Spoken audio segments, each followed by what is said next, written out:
Hi, my friend. There are days you wake up and you don't feel sad or angry, exactly just heavy. Like your heart is carrying something you can't name. You try to act fine. You try to stay calm. You try to be mature. And then you wonder, why do emotions keep pulling me around? Maybe the problem isn't that you're weak. Maybe it's this. You've been trying to erase emotions when what you truly need is to understand them. Imagine a magic pill that makes you calm in every situation. No anger, no pain, no panic. Your face never changes, your heart never shakes. Sounds perfect until you realize the side effects. You become indifferent. Your judgment weakens, and you lose the ability to truly connect with people. Because emotions, even painful ones, are not a mistake. They're part of what makes us human. They give life flavor. They create bonds. They warn us when something is wrong. They push us to change. Here's the key. Emotions are not monsters. They are a process, and once you see the process, you can pause it. Most emotions move through 3 layers. Body gives, mind gives, action. First, your body reacts: heart racing, tight chest, hot face, shallow breathing. Then your mind interprets, your thoughts narrow, you replay the story, you assume meaning. And finally you act: texts, words, decisions, slam doors, silent treatment, regret. If you can catch the emotion at the body level before it turns into a story, your life changes. Because you stop being a puppet. You become an observer, and the observer has power. Let's start with the emotion most people regret: anger. Some people explode. They shout, break things, say cruel words, then apologize later with shame. Others swallow it. They force a smile, pretend they're fine, but inside they build a quiet poison that becomes exhaustion, anxiety, and resentment. Exploding is harmful. Suppressing is harmful. The healthier way is to face it and ask, why am I angry? Anger usually has a few common roots. Something happened that you didn't want to happen. You feel someone hurt you on purpose. Something violates your values or pride. And deeper than all of that, sometimes you get angry because you believe you can control the situation or the person. That's why we often lash out at the people closest to us. Somewhere inside, we assume they won't leave. We assume they'll forgive. We assume they'll stay. But here's a truth that wakes you up. Anyone can leave. Some people tolerate your anger because they love you. Others because they fear you. But fear kills intimacy. It kills honesty. It kills real connection. So how do you work with anger without becoming controlled by it? First, talk to yourself. Question the belief behind your anger. Why do I think they must do what I want? Am I making my ego the center? Is it possible that I'm demanding certainty from a world that is uncertain? Second, reduce triggers by changing what you can: communication, boundaries, skills, environment. Emotion is often a signal. Something needs adjustment. Third, step into the other person's view.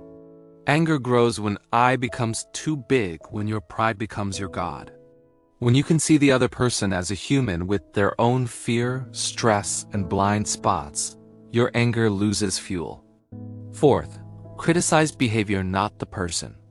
Instead of "you never do anything right," say, "this part wasn't done correctly."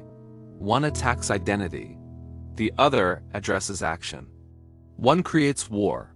The other opens change. Fifth, don't react immediately. Don't send a message. Don't post online. Don't decide while your nervous system is on fire.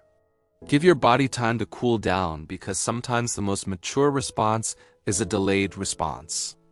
And if you feel the volcano rising, walk away for a moment. Not as escape, but as a pause.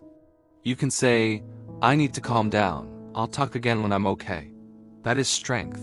Finally, learn the strongest skill: letting go. Not everything is worth destroying your peace. Not every battle deserves your energy. Not every person deserves access to your nervous system. But there is another side of anger that people don't talk about. Some people suppress it because they believe anger is bad, or I must be liked. That turns into silent bitterness and self-hatred. So remember, you don't need everyone to like you. And you're allowed to make mistakes. You're allowed to say no. You're allowed to have boundaries. Next is an emotion we rarely admit: envy. Envy is quiet. You congratulate someone, but inside you feel a sting. Why not me? And the pain is not only about what they have it's about what you fear you'll never become. Envy comes in 3 forms. Depressed envy: that will never happen for me. Hostile envy: they don't deserve it. Healthy envy: I'll grow and improve. The shift begins with honesty. Admit it. When you admit envy, you stop leaking poison into your relationships and you stop lying to yourself. Then turn envy upward. Celebrate the other person's effort and ask yourself, what do I truly want to build? Because envy is often a map. It reveals your hidden desire. Also watch the ego traps. Envy grows from feeling inferior or from believing you must be superior. Both are the ego. And the bigger the ego, the more painful envy becomes. If you must envy something, envy this: the ability to create happiness from within. A person with an ordinary life but a peaceful heart is richer than someone with a palace and an empty soul. Now let's talk about joy and happiness. Real joy makes people more generous, more creative, and better at making quality decisions.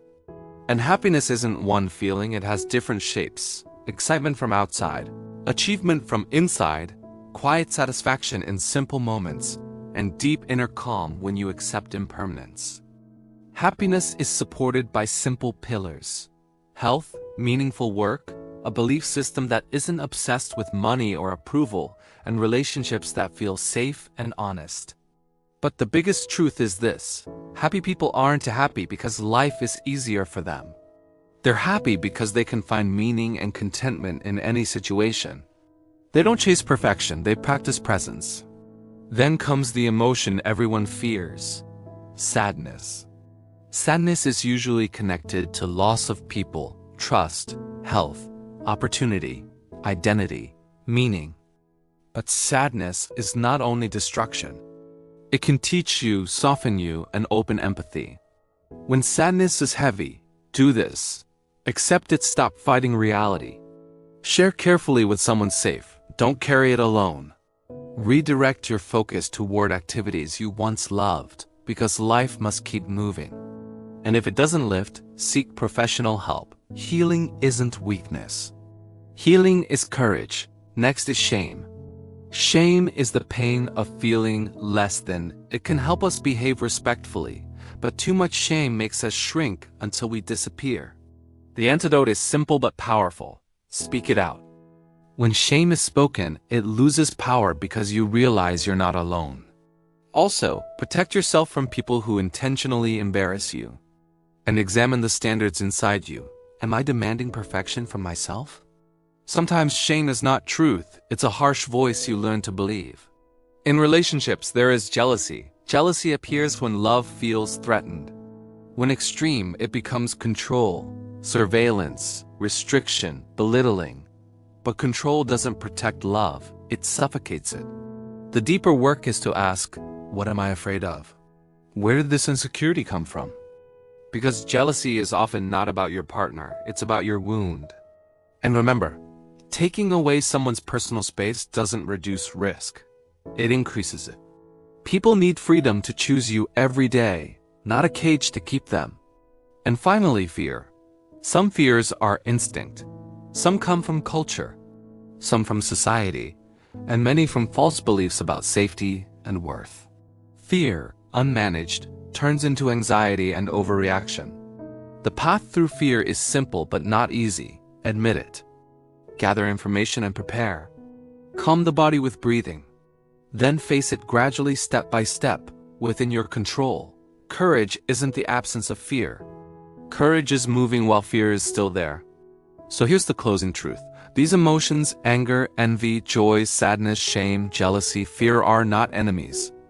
They're signals.